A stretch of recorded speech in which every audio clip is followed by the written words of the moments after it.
Project based learning ini menuntut dia untuk kreatif ya. Jadi mulai dari awal perencanaan, terus kemudian pelaksanaan juga diatur jadwalnya.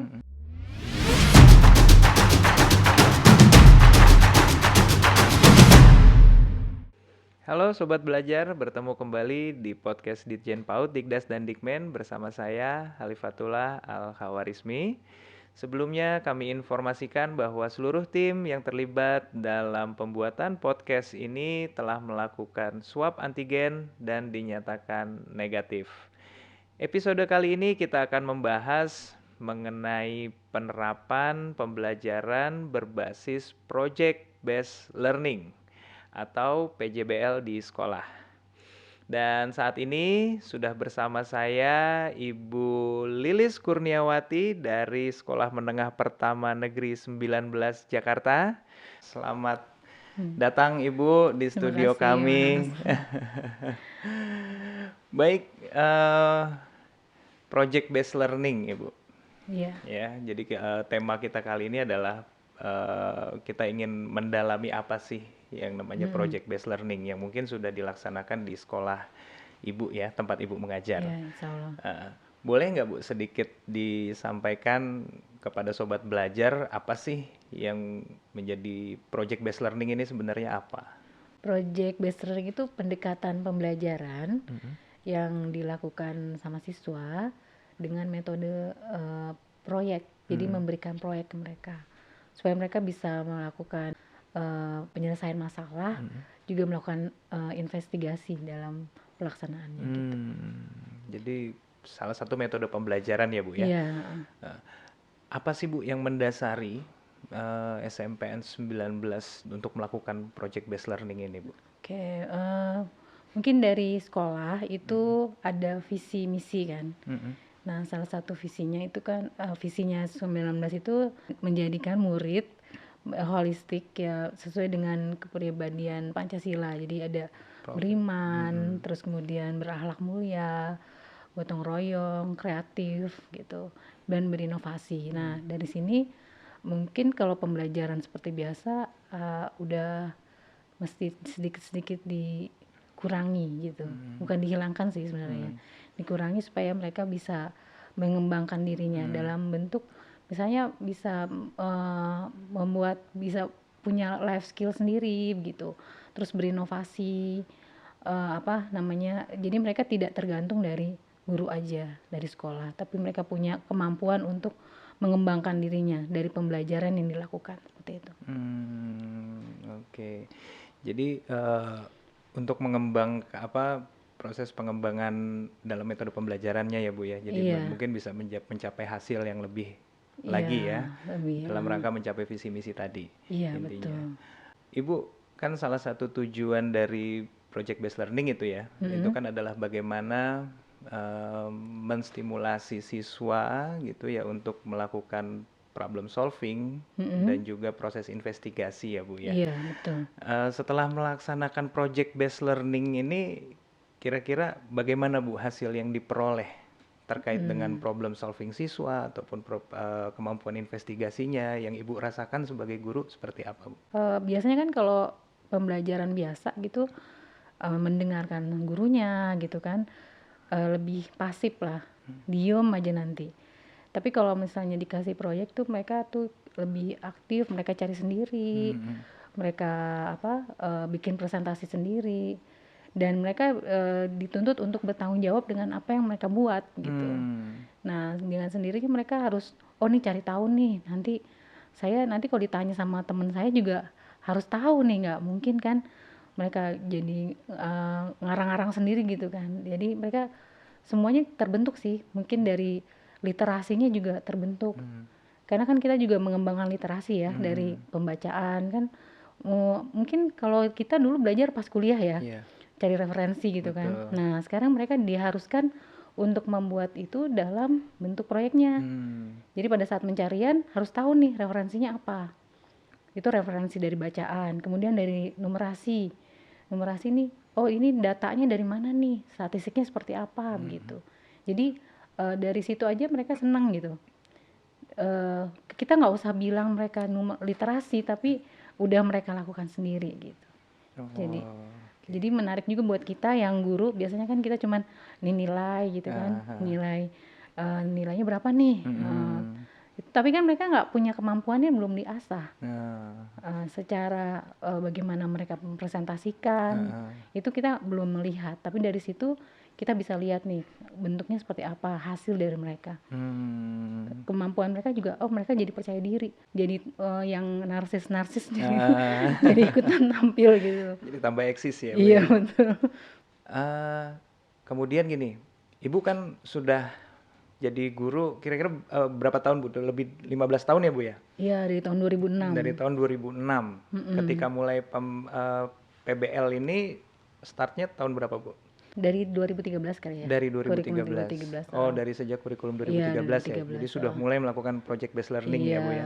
Ibu merasakan nggak sih ada perbedaan misalnya terkait dengan kompetensi siswa gitu, terus juga bagaimana metode pembelajarannya yang Ibu rasakan sebagai seorang guru ya, dengan adanya project based learning ini, ada nggak perubahan kompetensi siswa? Misalnya jadi lebih meningkat kah? Atau komponen apa, Bu, yang Ibu rasakan misalnya sangat signifikan meningkatnya ketika dengan project based learning? Project based learning ini menuntut dia untuk kreatif ya.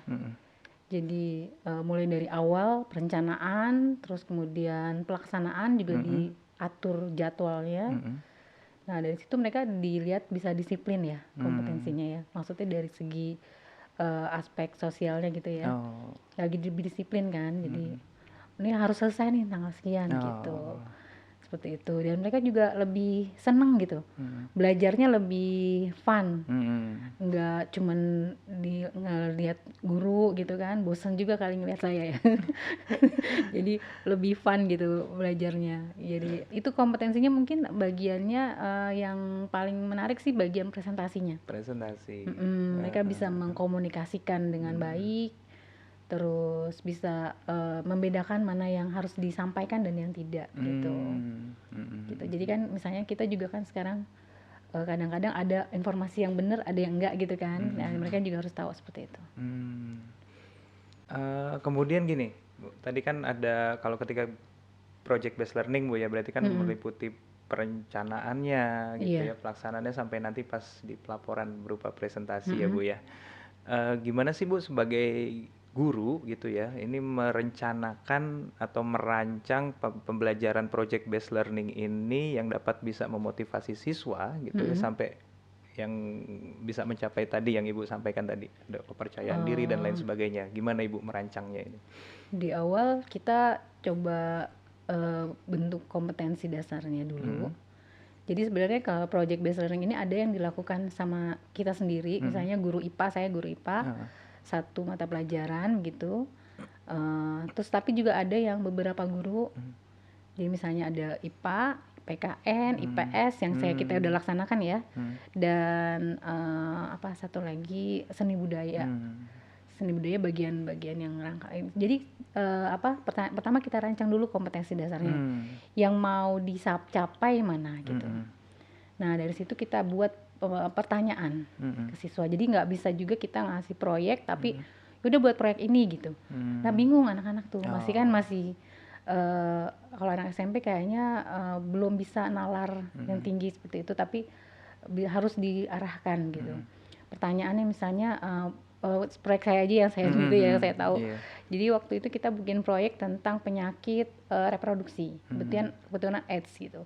Nah pertanyaan pertama mungkin gini, bagaimana AIDS mulai ada di Indonesia gitu. Kan mereka harus cari tahu tuh.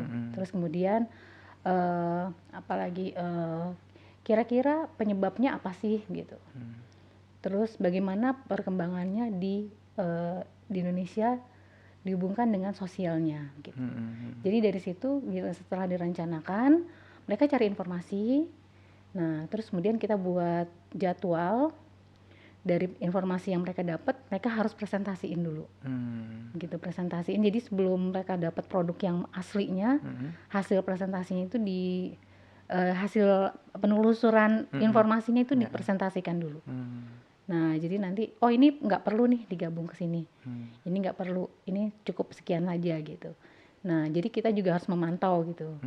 Nah habis itu baru nanti mereka mau buat apa nih. sebenarnya bukan cuma presentasi yang mereka buat, ada yang bikin podcast juga seperti ini. Gitu. Jadi nanya-nanya gitu, seperti ada misalnya ada yang jadi narasumbernya gitu. Kamu tahu nggak tentang AIDS? Oh iya, saya udah tahu gini-gini gitu. Ada juga yang video, ada juga yang bikin poster. Jadi mereka bebas milih gitu. Maunya yang bagus menurut mereka apa gitu. Bahkan dari tim lain ada yang bikin komik gitu. Ya, jadi kita bikin kreatifnya seperti itu. Mereka bebas milih, itu yang mungkin menarik ya. Jadi di situ. Jadi mulai dari rencana, terus mulai dari pertanyaan dulu dari gurunya, terus direncanain, terus baru nanti bikin jadwal gitu. Terus baru jadi agak lama juga sih prosesnya. Bisa lebih dari sebulan ya. Lebih dari sebulan ya. Iya. Prosesnya. Jadi artinya dalam project based learning ini nggak cuma untuk satu mata pelajaran aja Bu ya, bisa jadi misalnya untuk menggabungkan gitu ya. Tinggal kompetensinya ada mapping kompetensi di sana ya. Betul. Seperti itu.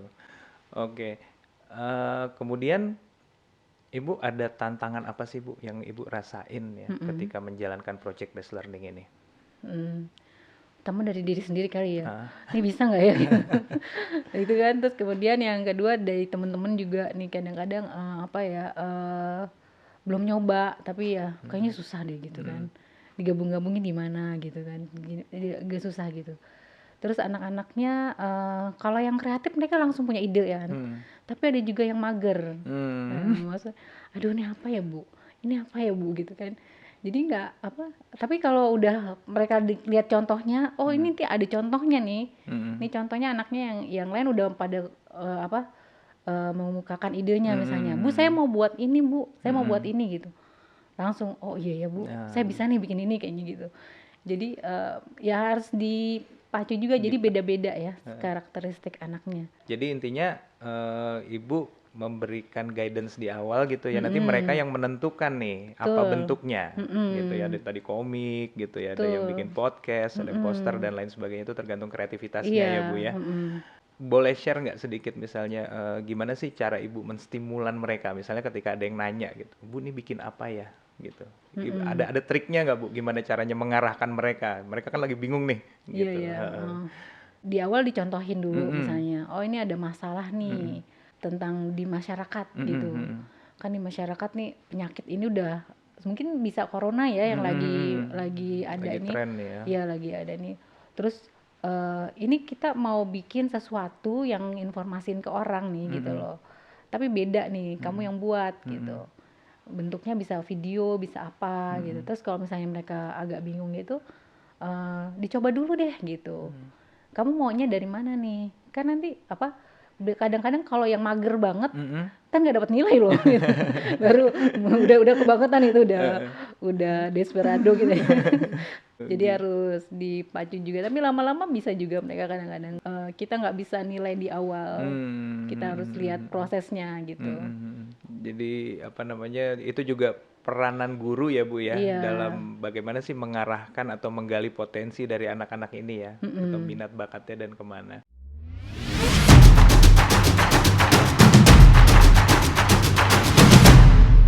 Kebetulan kelas saya tuh bikin podcast dengan sederhana, pakai HP aja dari pagi sampai sore gitu. Dan kelihatan mereka tuh kompak banget gitu di situ.